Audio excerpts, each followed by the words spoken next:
Hi guys, so this video is a project share of something I have been super obsessed with lately. It's like these little sequin beaded ornaments. So this was a little Halloween one I made, and it's a cute little ghost. And I'll go through quickly how I made it, but it's basically felt. And if you see, this is like really pretty glitter felt, and then just sequins and seed beads from my stash. And I made like this little hangy piece at the top to hang it off of. I thought this would be really fun to send in some friend mail, and it could be used like as an embellishment, or you could hang it off your purse or something if you put a clip on it. But yeah, that's how cute. Look how cute. What do you guys think of it? I'm so in love with this. So I'm gonna show you, I'm really bad at tutorials, you guys, but I'm gonna show you kind of some of the steps of what I went through to make it.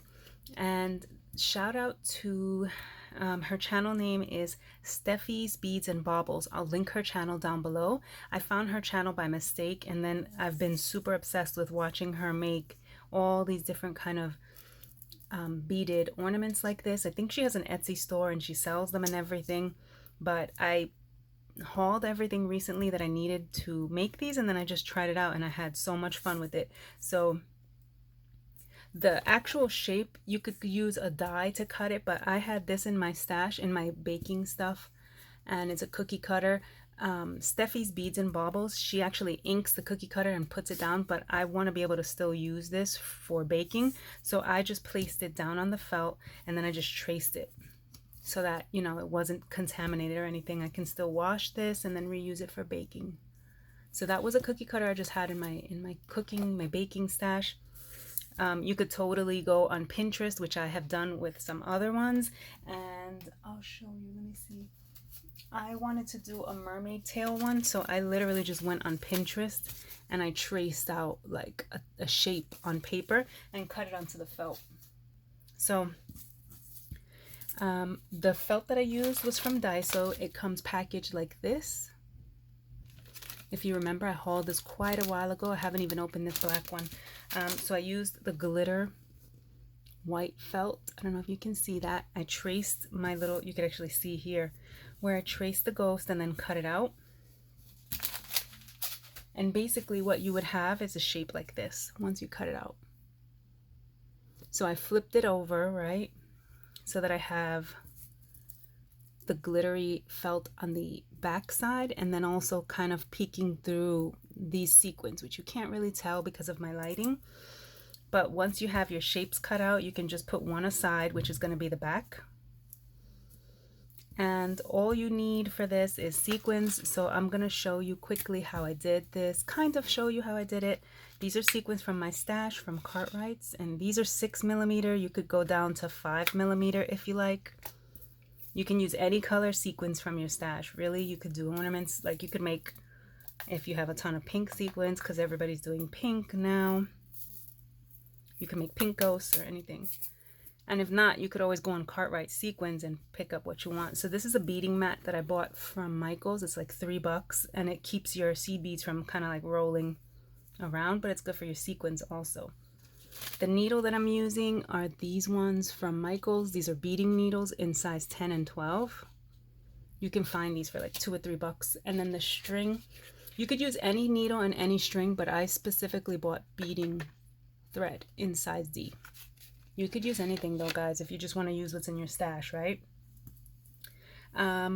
So this one's almost done.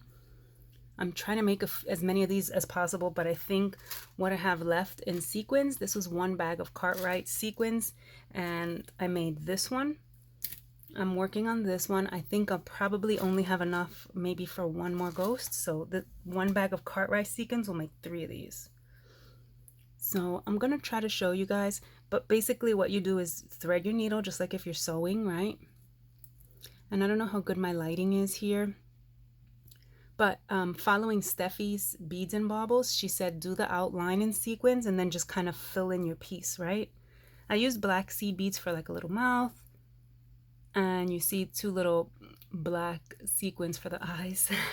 I was trying to make it look like a kawaii, like a little smiley face and the eyes.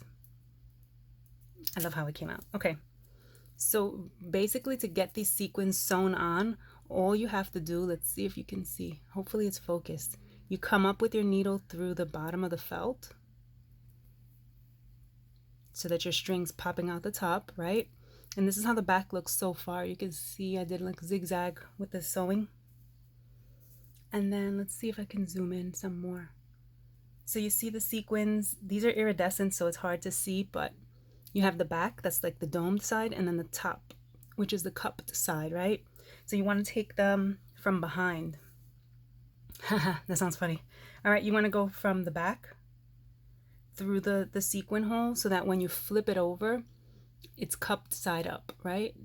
So you're picking it up this way from the back, just going through the sequin hole, and then take one seed bead. So basically you have a seed bead and a cupped sequin, and then you just push it down onto the felt. So this is what you would have.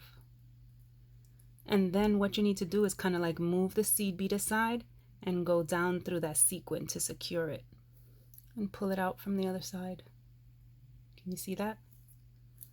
And then you just keep doing that. So you keep coming up through the felt, taking a sequin upside down and one seed bead, and then pushing it down onto the felt. So hopefully that makes sense to you guys. There's a ton of tutorials on Steffi's Beads and Baubles if you want to go and check her out. For the edging, you could just stitch it.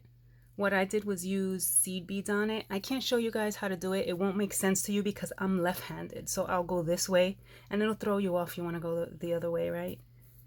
For the little handle, I just sewed some string on. Just kind of like made like a bunch of loops. Put a whole bunch of seed beads. Came down through the felt on the other side and knotted it. So it's pretty secure. It won't come off.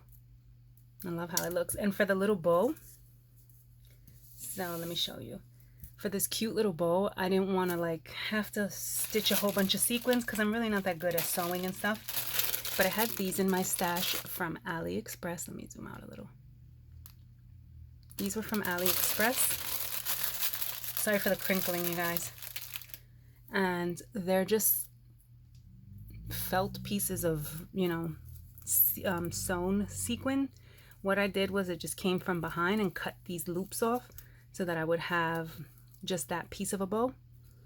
And when I had this done, I just took that bow and I literally just came from behind and stitched it on a little.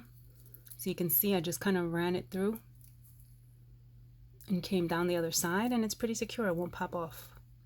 So that's how I did the bow. If you have like resin bows in your stash, I was even thinking about putting a little resin bow on it before I thought of these ones.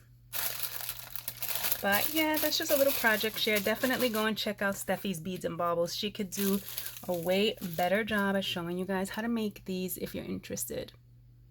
And I think I'm going to be doing a giveaway on my channel with some Halloween stuff that I've been working on, and this might be included in it, so stay tuned for that.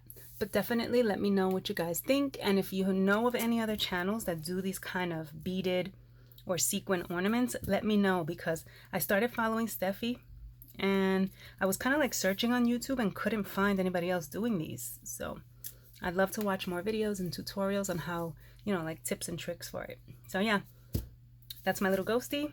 Thanks for watching, guys. Bye.